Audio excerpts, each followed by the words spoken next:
مولا علی نے جب کوفے کے منبر پر یہ دعویٰ کیا نا کہ اے لوگوں مجھ سے جو جی چاہے پوچھو اس سے پہلے کہ میں تمہارے درمیان میں نہ ہوں، تو مولا علی علیہ السلام کے علم کو جھوٹا ثابت کرنے کے لیے سرزمین کے 10 بڑے عالم آئے اور بڑے ہی تکبر انداز میں کہنے لگے اے علی ابن ابی طالب، تم نے یہ دعویٰ کیا ہے کہ تم سے جو بھی سوال پوچھے گا تم اس کے سوال کا جواب دو گے۔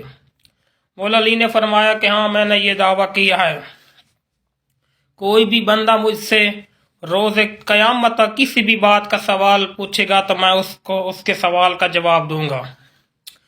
وہ کہنے لگے یا علی آپ جان لیجئے کہ ہم 10 عالم ہیں، ہم آپ سے ایک ہی سوال بار بار پوچھیں گے، آپ نے ہمیں ہمارے ایک ہی سوال کا الگ الگ جواب دینے ہوں گے۔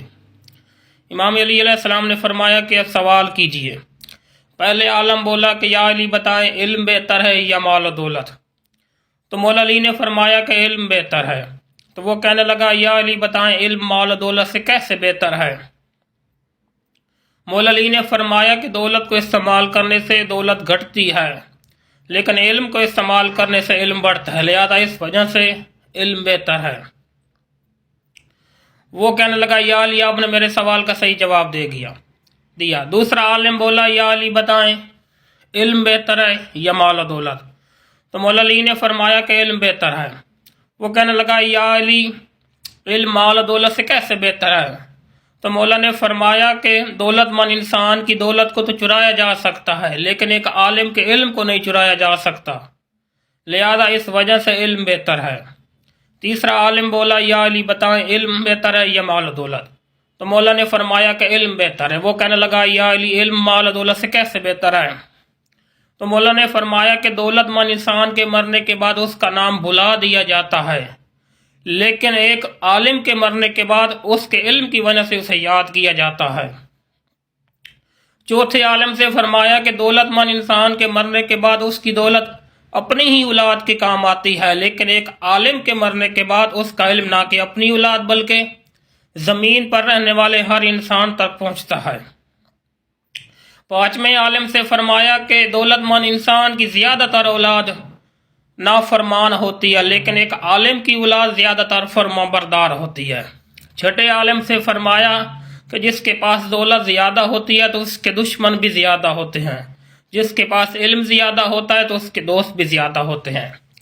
ساتویں عالم سے فرمایا کہ دولت مند انسان سے زیادہ تر لوگ دوستی اس کی دولت کی وجہ سے کرتے ہیں، جب اس کی دولت کم ہو جاتی ہے ختم ہو جاتی ہے تو اس کے دوست بھی ختم ہو جاتے ہیں، لیکن ایک عالم کا علم کبھی ختم نہیں ہوتا تو اس کے دوست بھی ختم نہیں ہوتے۔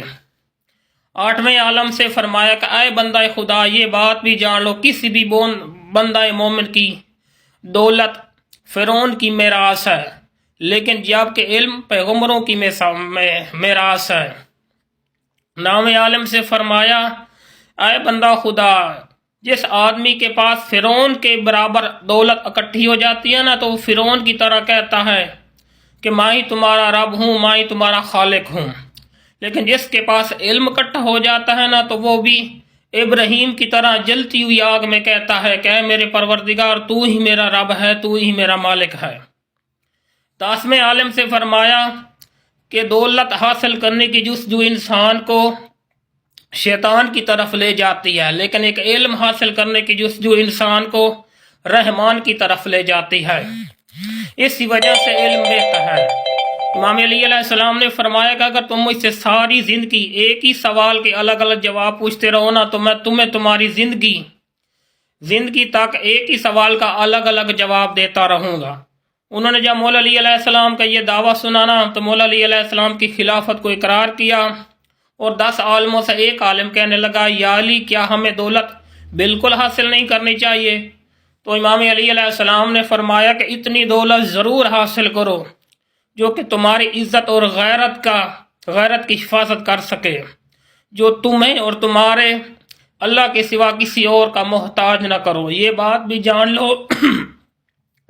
بھی جان لو جو دولت تمہاری ضرورت سے زیادہ ہے اس دولت میں مخلوق خدا کا بھی حصہ ہے۔ امام علی علیہ السلام کی عظمت کو کروڑوں سلام، اللہم صلی علی محمد و آل محمد۔